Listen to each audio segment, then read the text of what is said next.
प्रेमानंदो पुलकितगात्रो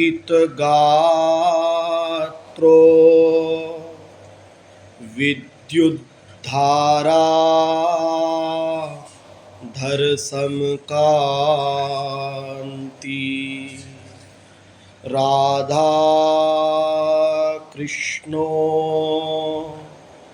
मनसि दधानं वन्देऽहं श्रीहितहरिवंशम् यस्याः कदापि वसनाञ्चल खेलनो तत् धन्यातिधन्यपवने न कृतार्थमानि योगीन्द्रदुर्गम गतिर्मधुसूदनोऽपि तस्या नमोस्तु वृषभानुभुवो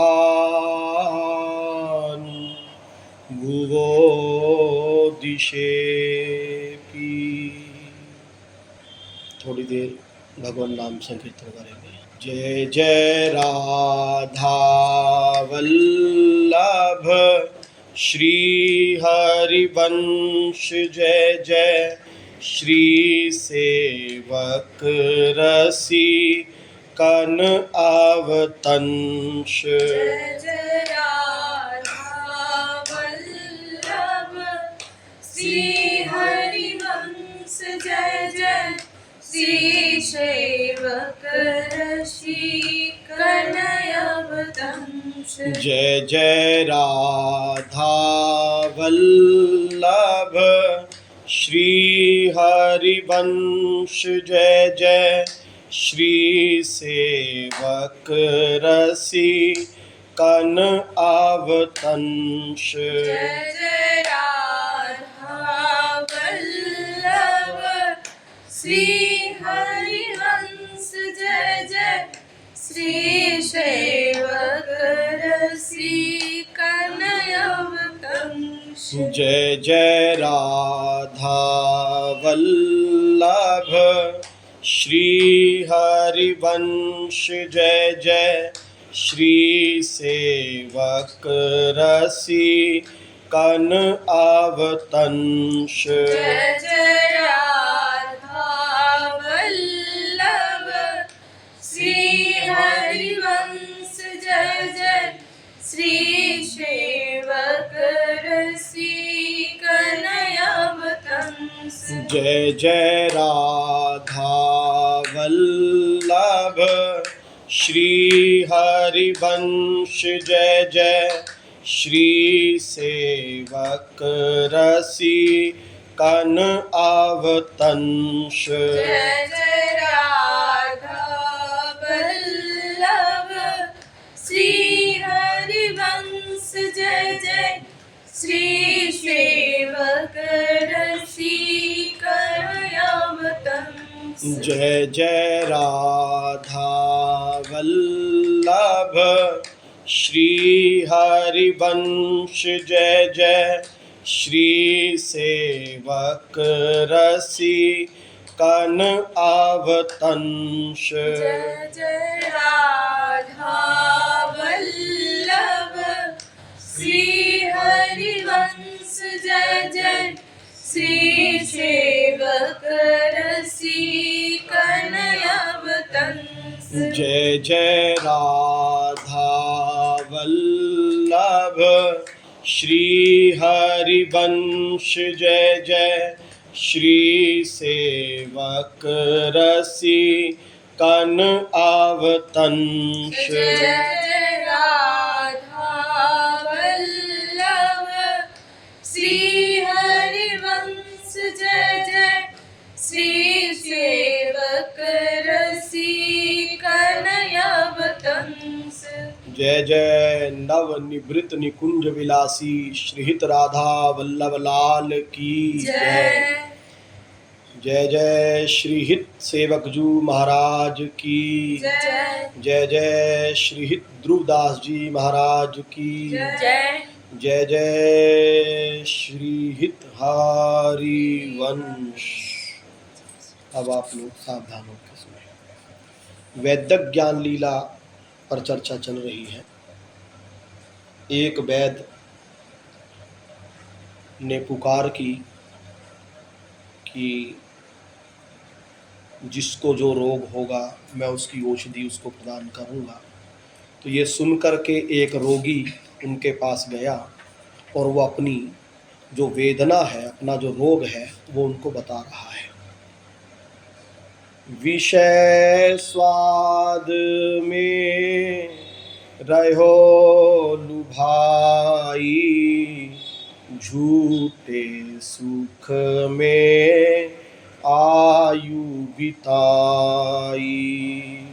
विषय स्वाद में रहो लुभाई, झूठे सुख में आयु गवाई। दुख पायो जहाँ जहाँ चित्त दियो, अब हो पावत अपनों कीयो। दुख पायो जहाँ जहाँ चित्त दियो, अब हो पावत अपनों कीयो। ऐसे मोह जाल में परयो, यह माया ने सर्वसु हरयो। ऐसे मोह जाल में परयो, यह माया ने सर्वश हरयो।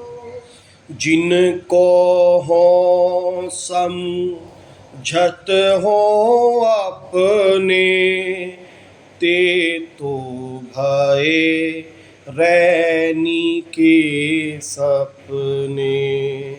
जिनको हो समझत हो अपने, ते तो भय रानी के सपने।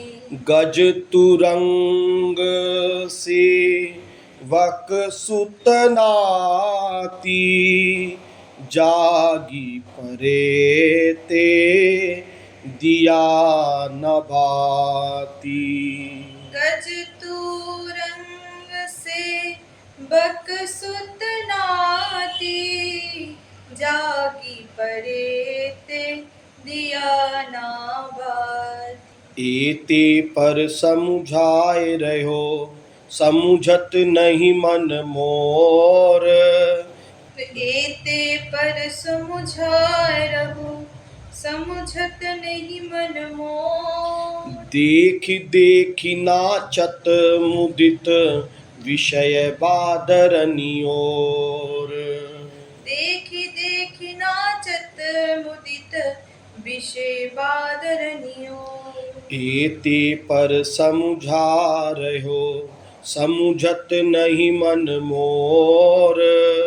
एते पर समुझाए रहो, समुझत नहीं मन मोर। देखी देखी नाचत मुदित विषय बादरनियोर। देखी देखी नाचत मुदित विषय बादरनियोर। रोगी ने कहा, विषय स्वाद में रहो लुभाई, झूठे सुख में आयु बिताई। मैं विषय रूपी स्वाद में ही लोभायमान रहा,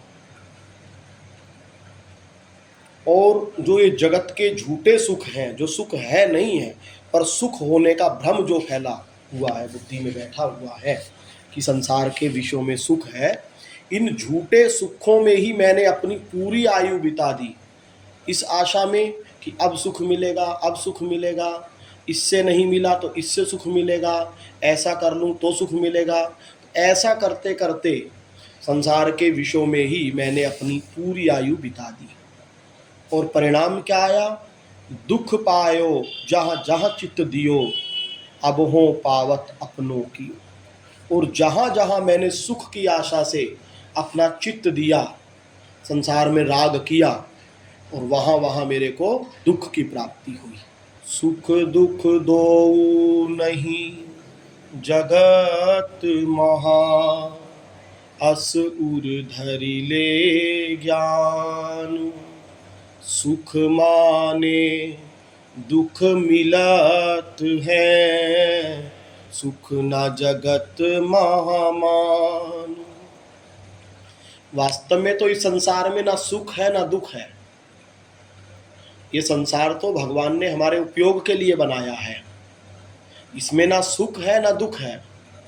लेकिन हमने संसार में सुख मान लिया, जो वस्तु हमको उपयोग के लिए मिली थी उसको हमने उपभोग की वस्तु मान लिया, और जब हमने उस वस्तु में सुख मान लिया तो सुख हमको मिला नहीं, तो परिणाम में क्या मिला? दुख। क्योंकि अगर इस संसार में दुख होता तो इसी संसार में रहते हुए महापुरुष लोग जो हैं, संत जो हैं, वो सुखी कैसे रहते? और यदि इस संसार में सुख होता तो सब जीव दुखी कैसे दिखाई देते? तो संसार में ना सुख है ना दुख है। लेकिन जब हम किसी से सुख की आशा लगा लेते हैं तो परिणाम में हमको दुख मिलता है। और महापुरुष जानते हैं कि संसार में सुख नहीं है, तो इसीलिए वो सुख की आशा नहीं लगाते हैं, तो परिणाम में उनको दुख भी नहीं मिलता है। तो हमको संसार में सुख है इस बुद्धि का त्याग करना होगा। आवश्यकता तो सब जीवों की लगभग पूरी हो जाती है, दुख तो उनकी कामनाएं जो बनाता है व्यक्ति उससे मिलती है। जैसे खाने के लिए भगवान की कृपा से सबको मिल जाता है, लेकिन ऐसा खाना हो, ऐसा खाना हो, इसलिए सब दुखी हैं। अब बड़े बड़े घरों में भी इसी बात का दुख रहता है, क्या बनाए? बनाने वाले सोचती है मैया कि क्या बनाऊं, है ना? तो किसी की कोई पसंद है, किसी की कोई चीज़ पसंद है, तो वो दुखी रहते हैं। और इसी प्रकार सर्दी है, कपड़ा पहनने के लिए तो सबको मिलता है, रोड पे जो भिखारी होता है उसको भी मिलता है, पर फिर भी सब दुखी रहते हैं कपड़े के लिए। ऐसा कपड़ा हो, ऐसा कपड़ा हो, ऐसा कपड़ा हो, ऐसा रंग हो, ऐसा वो हो, ऐसा डिजाइन, वैसा डिजाइन, इसमें सब दुखी रहते हैं। और अभी नया ये चला है जी, उसी के लिए दुखी हैं। जबकि जो हमारे भारत में नया चलता है ना कि नया है, वो विदेशों में तो पुराना होकर के आता है, वो नया तो कहाँ है। और फैशन भी क्या है, अब कोई चीज़ पहनेंगे, जैसे कोई ब्लाउज पहनती है, इसलिए पहले यहाँ तक पहनती हैं, फिर कम होता चला गया, अब यहाँ तक आ गया, अब क्या करेंगे? अब फिर शुरू से आगे बढ़ाना शुरू कर देंगे। यही तो चलेगा। कभी उसी को छोटा कपड़ा, कभी छोटा कपड़ा पहनेंगे, कभी फुल कपड़े का वो पहनेंगे, क्यों? वो मन बदलता रहता है इसलिए। बाकी दुखी लोग इसी चीज़ से है कि ऐसा कपड़ा हो। कपड़ा तो सबको मिल जाता है आवश्यकता अनुसार। सर्दी है तो कोई, किसी को टाट की बोरी मिल जाएगी, किसी को मोटा कपड़ा मिल जाएगा शरीर ढकने के लिए। लेकिन दुख इस बात का रहता है हर जीव को कि ऐसा कपड़ा हो, ऐसा कपड़ा हो, और इसी में वो मरे जा रहे हैं। ऐसा हर वस्तु के साथ व्यक्ति का है। वो जो कामना है कि ऐसा ही हो, ये उसको दुख पहुंचाती है। अगर ये समझ ले कि हमको शरीर निर्वाह करना है, ठीक है भाई, भूख लगी है तो भोजन पाना है, जो शरीर के लिए आवश्यक है, शरीर के स्वास्थ्य की दृष्टि से पाएगा, तो फिर कमी नहीं है भोजन की, ऐसे ही कपड़े की कमी नहीं है। लेकिन जब फैशन में आ जाता है आदमी की ऐसा ही हो, तो फिर दुख पाता है, क्योंकि उसने किसी ऐसे वस्तु में सुख मान लिया, और सुख मान लिया, सुख तो मिलता नहीं है। वस्तु में सुख नहीं है, वस्तु में हम जो सुख मानते हैं तो उसमें हमको लगता है सुख है, सुख है नहीं है, वो हमारी मान्यता है। जैसे किसी ने मान लिया पुत्र में सुख है। अब अगर देखा जाए तो पुत्र में सुख नहीं है, लेकिन वो सोचते हैं पुत्र में सुख है। अब पुत्र प्राप्ति के लिए क्या करो, ब्याह करो, ब्याह किया, अब नहीं हुआ लड़का तो फिर डॉक्टरों के चक्कर लगाते फिरोगे, कोई देवी देवताओं के पास जा रहा है, कोई कहीं जा रहा है, वो अच्छा लड़का हो गया तो इस बात का दुख कि लड़का मर ना जाए, और लड़का यदि पहले मर गया तो दुख, और लड़के से पहले हम मरेंगे तो दुख। तो क्या है, वो लड़का जो चाहा हमने, वो चाहा तो सुख के लिए, लेकिन प्राप्ति तो उससे दुखों की हो रही है। जब तक वो प्राप्त नहीं हुआ तो उसके प्राप्ति का दुख, अप्राप्ति का दुख, कि प्राप्त नहीं हो रहा है उसका दुख, और जब प्राप्त हो गया तो उसके रक्षण का दुख। ऐसे ही धन है, धन प्राप्त नहीं होता जब तक, तब तक उसकी प्राप्ति का दुख, धन कैसे मिले, धन कैसे मिले, क्या क्या कार्य करने पड़ते हैं उसके लिए, और धन मिल गया तो उसके रक्षण का दुख, कैसे उसको बचाया जाए। आजकल बैंक में रखे हुओं को भी लोग चोरी कर लेते हैं, है ना, बैंकों को ही लूट लेते हैं लोग, तो वो उसका भय बना रहता है, बैंक में जमा करने के बाद भी भय बना रहता है, बैंक ना डूब जाए, ये ना हो जाए, है ना, उसके रक्षण का दुख।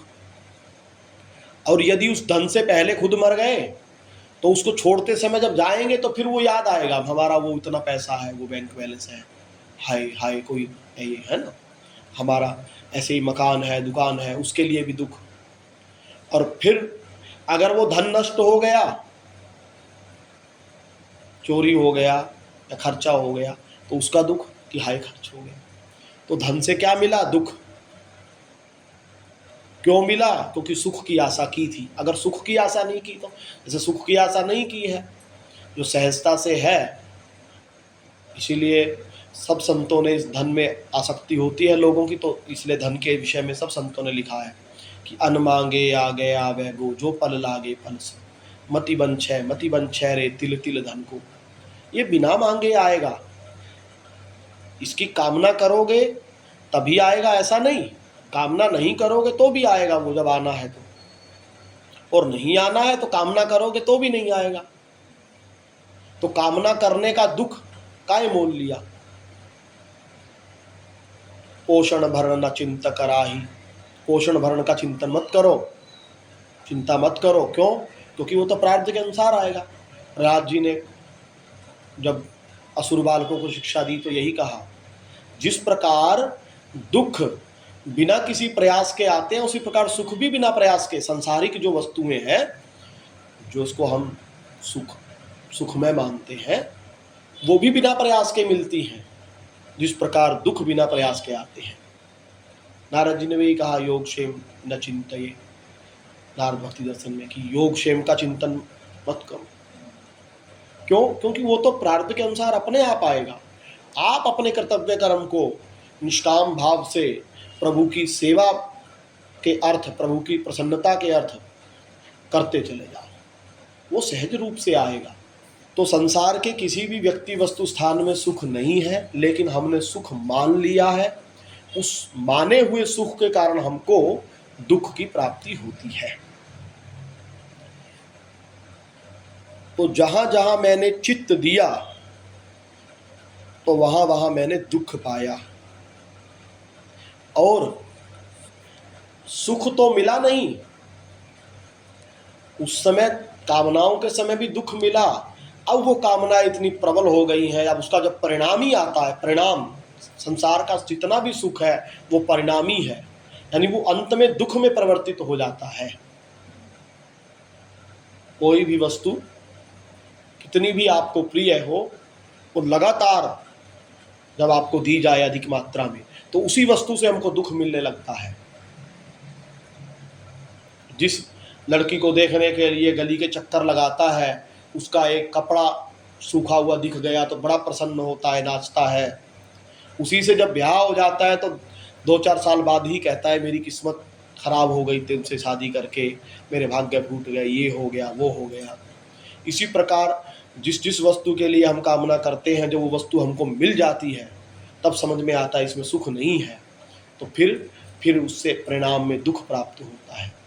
जैसे किसी को बड़ा रसगुल्ला प्रिय है, खीर प्रिय है, उसको देव खाओ भाई, उस पाएगा, थोड़ा सुख मिलेगा। पहले 1 कटोरी खीर पाया, 2-4 रसगुल्ले पाए तो सुख मिलेगा। फिर उसके बाद जब 2-4 कटोरी पाएगा तो फिर अब नहीं खाएंगे। अब क्यों? अब सुख नहीं मिल रहा है, तो कहेगा नहीं पानी पड़ेगा, पाओ, तुम तो बोल रहे थे सुख है, पाओ इसको। और दिया जाए तो अरे मर जाएंगे भाई, उल्टी हो जाएगी, और गोली लगा के सिर पे खाओ, खाना पड़ेगा, तुम बोल रहे सुख है। अब वो खाएगा तो उसको दुख मिल रहा है उसी से जिसे सुख मिल रहा था। तो क्या है कि सुख नहीं है, परिणामी है, और भोग ही रोग को जन्म देता है। जितना जितना भोग भोगा जाएगा, लगता तो है हम भोग भोग रहे हैं, लेकिन वो भोग हमको भोग रहे हैं। शरीर की शक्ति क्षीण होती चली जाएगी। तो इस प्रकार कह रहे हैं कि जहाँ जहाँ मैंने चित्त दिया तो वहाँ वहाँ मुझे दुख प्राप्त हुआ, और अब मैं अपने किए हुए कर्मों का फल भोग रहा हूँ। ऐसे मोह जाल में पर्यो, यह माया ने सर्वस्व हर्यो। और धीरे धीरे मेरा मोह प्रबल होता गया, अपने पारिवारिक जनों में काम क्रोध लोभ मेरा बढ़ता गया, और ये जो मोह रूपी माया है इसने मेरा सर्वस्व हरण कर लिया। जिनको हूँ समझत हूँ अपने, ते तो भय रहनी के सपने। और मैं जिस जिसको अपना मानता हूँ, अपना मानता था, वो सब अब पराये हो गए मेरे। क्यों? जब काम करता है, शरीर हट्टा कट्टा रहता है, तब तो सब को स्वार्थ, जगत में जितना भी प्रेम है वो सब स्वार्थ का है, जितने भी नाते हैं वो सब स्वार्थ के हैं। जब शरीर बढ़िया है, काम कर रहा है, तब सब पूछते हैं, और अब शरीर बूढ़ा हो जाता है तो फिर कोई नहीं पूछता है। ना बेटा पूछे, ना बहू पूछे, ना उसके रिश्तेदार पूछे, सब डोकरा ऐसा ही है, उसकी कोई बात सुनने को तैयार नहीं होता है।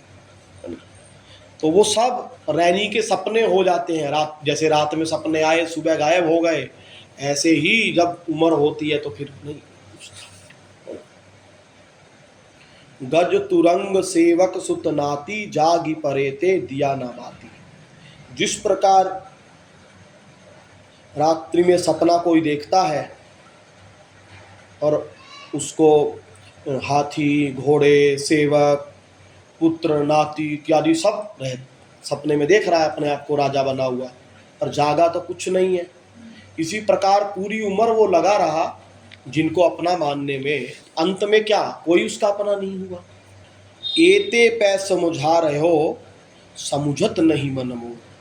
और इतना होने पर भी, अब जब मैं बूढ़ा हो गया, शरीर क्षीण हो गया, इतने पर भी मैं अपने मन को समझा रहा हूं कि संसार में तेरा कोई नहीं है,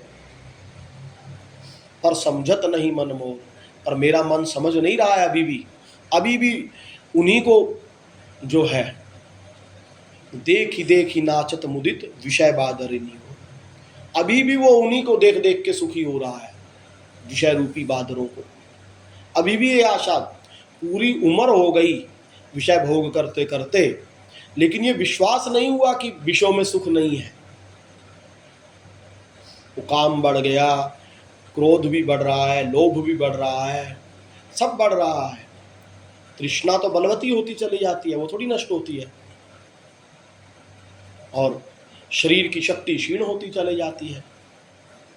परिणाम में क्या होता है कि भोग है पर भोगने की शक्ति नहीं है, तो और दुख मिलता है। एक बार एक संत पहले मंडली लेके जाते थे, तो ऐसे मंडली लेकर के जा रहे थे, उन्होंने देखा कि एक लड़का जो है जूते से अपने को किसी को मार रहा है, किसी बूढ़े आदमी को। तो मार करके जूते को वो अंदर चला गया, वो बाहर बैठा था। तो उन्होंने देखा कि अरे भाई, उसने कहा संत ने जाके कि ये कौन था तुमको मार रहा है इतना? तो उसने कहा हमारा लड़का है। अरे तुम्हारा लड़का तुमको मार रहा है?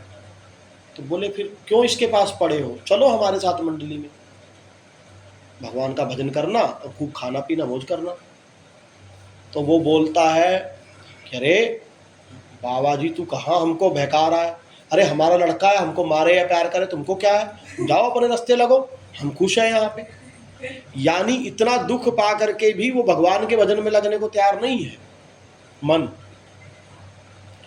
उसी से मोह है, वो कोई उसको पूछता नहीं है, लेकिन वो चिंता करता रहता है, इसका नुकसान ना हो जाए, इसका वो ना हो जाए, सारा दिन उनको टोकता रहेगा।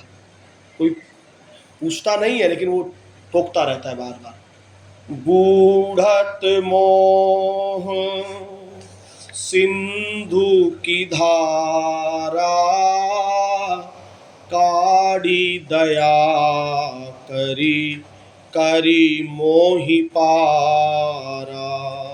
बूढ़त मोह सिंधु की धारा, काड़ी दया करी करी मोहि पारा। हो अति दीन महादुख पावत, लोक कुटुंब को ऊना मुँह लावत। हो अति दीन महादुख पावत, लोग कुटुंब को ना मुँह लावत। जे मुख जो वत है मेरो, तिन में को ना आवत नेरो। जे मुख जो बत है मेरो, तिन में को ना आवत नेरो। मेरी बात सुहाती न काहू, ताते उपजत है उरदाहू। मेरी बात सुहाती न काहू, ताते उपजत है उरलाहू।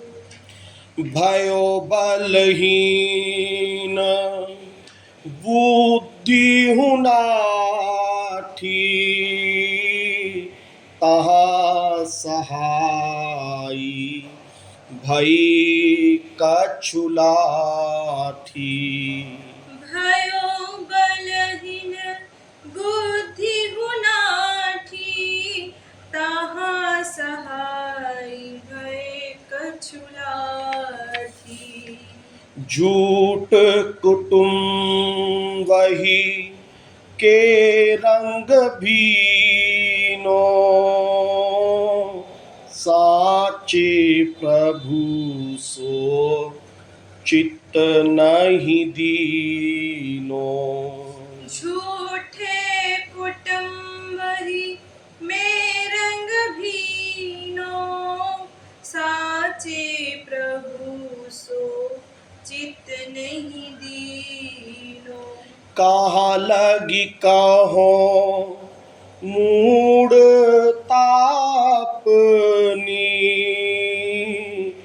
ढापी लियो माँ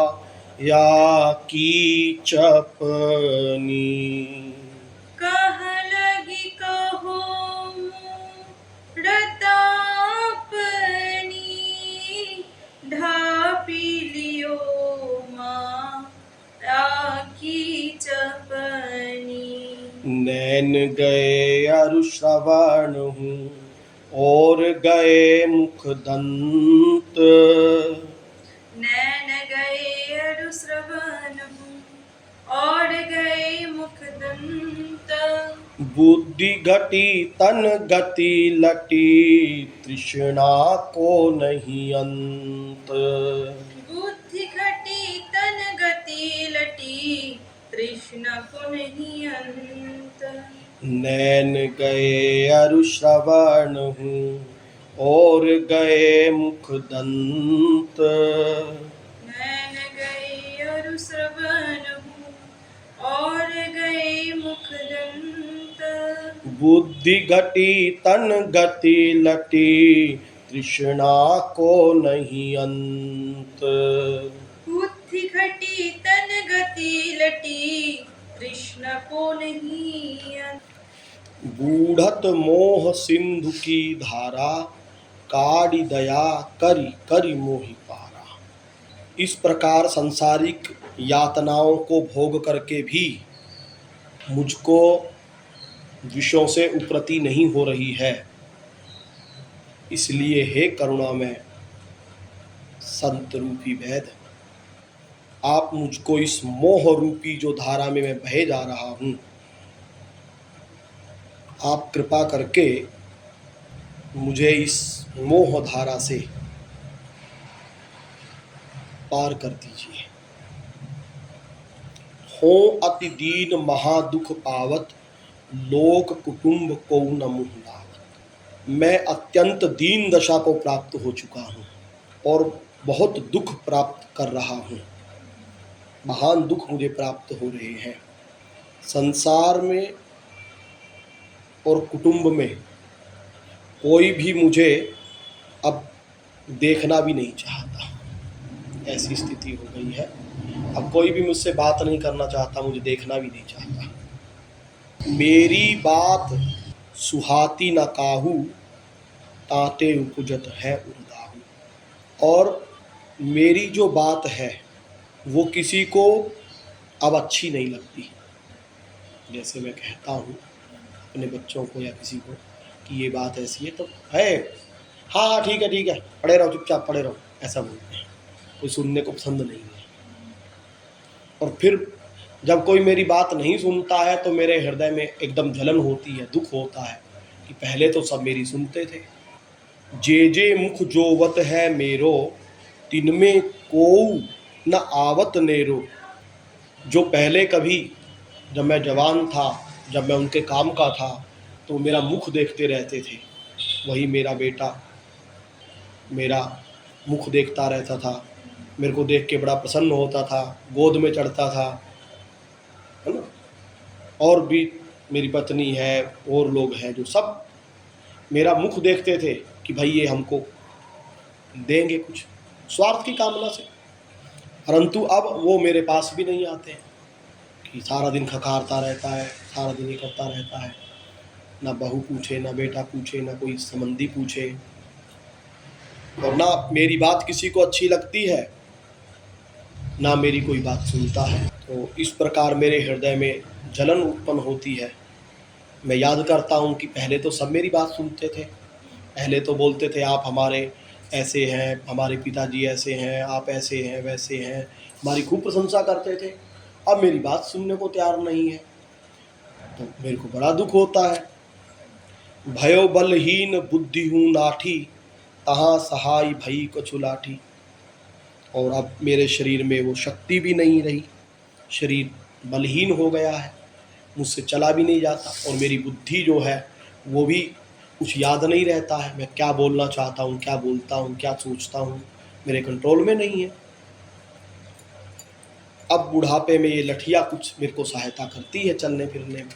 और खेद तो मेरे को इस बात का है कि झूठ कटुम्ब ही के रंग भीनो, साचे प्रभु सो चित्त नहीं दीनो। जब मेरे पास शक्ति थी शरीर में तो मैं अपने इस झूठे कुटुंब में ही रंगा रहा, इसी को ही अपना सर्वस्व मानता रहा कि मेरा लड़का, मेरी लड़की, मेरे बेटा, मेरे भाई, मेरा ये, मेरी बहन, इन्हीं परिवार वालों को ही मैं अपना मानता रहा और इसी में बड़ा मगन रहा कि मेरी इतनी गाड़ी हो गई, इतना ये हो गया, वो हो गया सब। और जो सच्चा मेरा अपना था, संतों से सुना मैंने कि प्रभु ही हमारे हैं, वही अंत में काम आते हैं, सब झूठे नाते हैं, सब झूठे रिश्ते हैं, सुना। लेकिन मैंने कभी भी प्रभु में चित्त नहीं जोड़ा, संसार वालों को ही अपना मानता गया। सिर हिलाया सुन करके, बोला भी कि हम भजन करते हैं, सब थोड़ी आरती कर ली, घंटी बजा ली, वो बात अलग है, लेकिन प्यार नहीं किया, हृदय से माना नहीं कि भगवान ही मेरे हैं।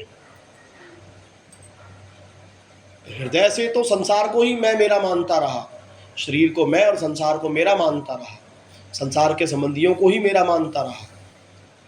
कभी इस बात पे विचार नहीं किया कि मैं कौन हूं, मेरा कौन है, और भगवान में अपना चित्त नहीं लगाया। कहाँ लगी कहो मूढ़ता अपनी, धापी लियो माया की चपनी। मैं अपनी मूर्खता कहाँ तक कहूं, जानबूझ के मैं अनजान बना रहा।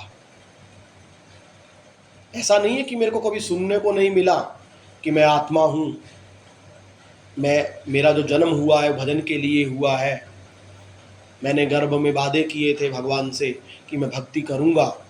ऐसा नहीं है कि मेरे को सुनने को सत्संग नहीं मिला, सत्संग भी सुना, पर उसको मैंने माना नहीं।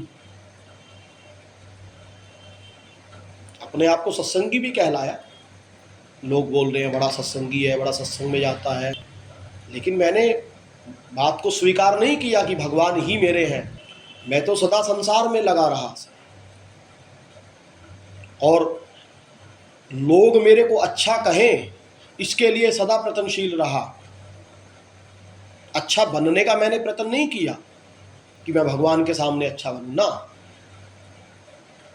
अच्छा कहलवाने का कि लोग मेरे को अच्छा कहें, लोग कहें कि हाँ ये भक्त है, लोग कहें कि हाँ भैया सत्संगी है। इसलिए मंदिर भी जाता था, मंदिर भी गया, झूठ मूठ के सवांग भी किए, दान भी किए, लेकिन अपनी बड़ाई के लिए। जहाँ सच्चे में ज़रूरत है वहाँ नहीं दिया, जहाँ बहुत लोग भीड़ इकट्ठी है वहाँ दिया, बड़े बड़े आश्रमों में दान दिया ताकि मेरा नाम हो। अपने स्वार्थ के कारण जहाँ जहाँ किया, जो भी मैंने कार्य किए, कभी निष्काम भाव से प्रभु से प्रेम नहीं करने की सोची। तो इस प्रकार जानते हुए भी मैं, जैसे कोई जागा हो और जानबूझ के चद्दर ओढ़ के लेटा रहे, इसी प्रकार जानते हुए भी मैं माया की चपनी ढपे रहा अपने ऊपर। और अब नैन गए अरु श्रवण हूँ और गए मुख दंत, बुद्धि घटी तन गति लटी, तृष्णा को नहीं अंत। और अब आंख भी चली गई, आंख चली गई पर रूप देखने की कामना नहीं गई। आंख तो चली गई, दिखना बंद हो गया। फिर वो चश्मा लगा करके फिर सोचते हैं दवाई कुछ डाल करके दिखता रहे, देख लूं संसार को। दिखता नहीं है पर मोबाइल ऐसे लगा करके पास में लगा करके देखता है कुछ दिख जाएगा। और पूरी उम्र हो गई संसार देखते देखते। क्यों? क्योंकि देखने की कामना नष्ट नहीं हुई, वो तो वैसी की वैसी है, दिखता नहीं है। फिर कौन जा रहा है, कौन जा रहा है, उसको देख रहा है, क्या करेगा देख के भाई, तो सारी उम्र तो देख लिया, अब राम राम करना नहीं। वो देखेगा उसको कौन जा रहा है, उसको चाहिए, उसको बताओ कौन जा रहा है। और कान भी चले गए, अब सुनना कम हो गया, सुनाई नहीं पड़ता है, फिर भी सुनना चाहता है वो, कौन क्या बात कर रहा है। दो लोग बात कर रहे होंगे, क्या है, क्या बात कर रहे हो, क्या है, वो कहेंगे तुम्हारे काम की नहीं है। फिर पूछेगा बताओ तो क्या है। क्यों? वो सुनना चाहता है संसारिक बात। अब तो किसी से पूछने की भी जरूरत नहीं है, मोबाइल में सुनते रहो सारा दिन। कभी वो खबर हो रही है, वहाँ वो हो गया, वहाँ वो, दुनिया भर की खबरें इकट्ठी कर लो और फिर परेशान होते रहो। फिर मन कल्पनाएं करता रहेगा कि वो इतने बढ़ जाएंगे तो उनको मार देंगे, वैसा हो जाएगा, वहाँ ऐसा हो जाएगा, वहाँ ऐसा वैसा, इसी में लगा रहेगा संसार में, कहाँ क्या हो रहा है। तो कान सुन सुन के कान क्षीण हो गए, उम्र हो गई, जीर्ण हो गए, अब सुनाई नहीं पड़ता है, फिर भी सुनना चाहता है, मशीन लगा के सुनेंगे और संसार की चर्चा सुनना चाहता है। और गए मुखदंत, और अब दांत भी चले गए, दांत नहीं है फिर भी स्वाद लेना चाहता है कि ये खा लूं वो खा लूं। दांत नहीं है लेकिन वो अंदर में कामना है। अगर हमारे दांत होते तो बढ़िया चना खाते भुना हुआ, बढ़िया ये खाते वो खाते। अभी वो जो खाने की कामना है वो नष्ट नहीं हुई, वो और बलवती हो रही है। क्योंकि पहले तो क्या था कि जैसे लगी, मन में आया कि अरे वो खा लो तो जाके खा लिए। अब दांत ही नहीं है और पेट में हाथ नहीं है। दांत नकली लगवा लोगे, हाथ कहाँ से लगवाओगे? खाना भी चाहे तो पचेगा नहीं, दांत नकली लगवा लेते हैं। लेकिन पचाने के लिए तो चाहिए, दवाइयाँ खाओ। और बुद्धि घटी, अब यादाश्त भी चली गई, याद नहीं रहता, कुछ भी भूल जाता है। और शरीर कांपता है, शरीर में वो शक्ति नहीं है, पर तृष्णा ऐसी ही बनी हुई है। तो इस प्रकार मेरी कामनाएं जो हैं वो बहुत बड़ी हुई हैं और निरंतर मेरे को दुख की प्राप्ति हो रही है। अभी और भी है, ये फिर कल बताएंगे। नवनिवृत्त निकुंज विलासी श्रीहित राधा वल्लभ लाल की जय।